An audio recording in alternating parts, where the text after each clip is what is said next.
எல்லா புகழும் இறைவனுக்கே. பிஸ்மில்லாஹிர்ரஹ்மானிர்ரஹீம். லட்டு செய்கிற ப்ரொசீஜர் இப்போ நான் சொல்ல ஆரம்பிக்கிறேன்மா. மாவு அரைக்கில் எடுத்துக்கோங்க. அதில் 3/4 கப்பு தண்ணி ஊற்றி ஒரு பிஞ்சு உப்பு போட்டு கொஞ்சமாக சோடாப்பு போட்டு மாவை நல்லா தோசை மாவு பதத்துக்கு நல்லா கரைச்சிக்குங்க. 1 லிட்டர் ஆயில் சட்டியில் கடாயில் வைங்க.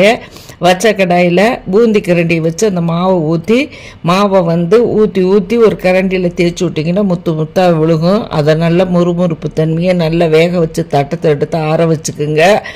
ஒரு ஃபேனை அடுப்பில் வச்சுட்டு அதில் 200 மில்லி தண்ணியை ஊற்றி கொதிக்க விடுங்க. அதில் 1 கிலோ சர்க்கரை போடுங்க. காயும் போது ஏலக்காய், நட்மக்கு, பச்சை கற்பூரம் இது 3ஐயும் நம்ம நுணுக்கி போட்டு அந்த ஜீராவிலே காய்ச்சிட்டு அதுலேயும் கொஞ்சம் ஃபுட் கலர் சேர்த்திக்குங்க.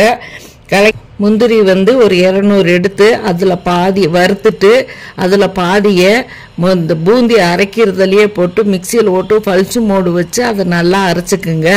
அரைச்சி கொண்டு ஜீராவில் போட்டு கலக்கிட்டு நம்ம கலக்கி அவ்வளோதான் வேலை முடிஞ்சது. எடுத்து இப்போ நம்ம ஃபேனில் இருக்கிற பாகுப்பதமாக காய்ச்சன அந்த ஜீராவில் கொண்டு அந்த அரைச்சதை போட்டு நல்லா மிக்ஸ் பண்ணி எடுத்து வச்சுக்கிட்டு அந்த ஜீராவில் டைமண்ட் கல்கண்டு, பச்சை பூசணி விதை, முந்திரி திராட்சையை நெய்யில் வறுத்து கொட்டி நல்லா கலக்கி பெசறிட்டு நல்லா உருண்டையை உருட்டி வைங்கம்மா. நம்ம வீட்லேயும் நல்லா சாப்பிட்றதுக்கு அருமையான லட்டு கிடைக்கும். செய்ய முடியறவங்க செஞ்சுக்குங்க, செய்ய முடியாதவங்க எங்களை நம்பி ஆர்டர் கொடுங்க. நாங்கள் ஃபாஸ்ட் அண்ட் மூவாக எப்போவுமே உங்களுக்கு நாங்கள் செஞ்சு கொடுக்க நாங்கள் தயாராக இருக்கிறோம்மா.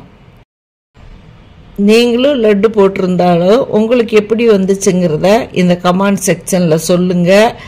எங்களோட சேனலை லைக் பண்ணுங்கள், ஷேர் பண்ணுங்கள், சப்ஸ்கிரைப் பண்ணுங்கள்.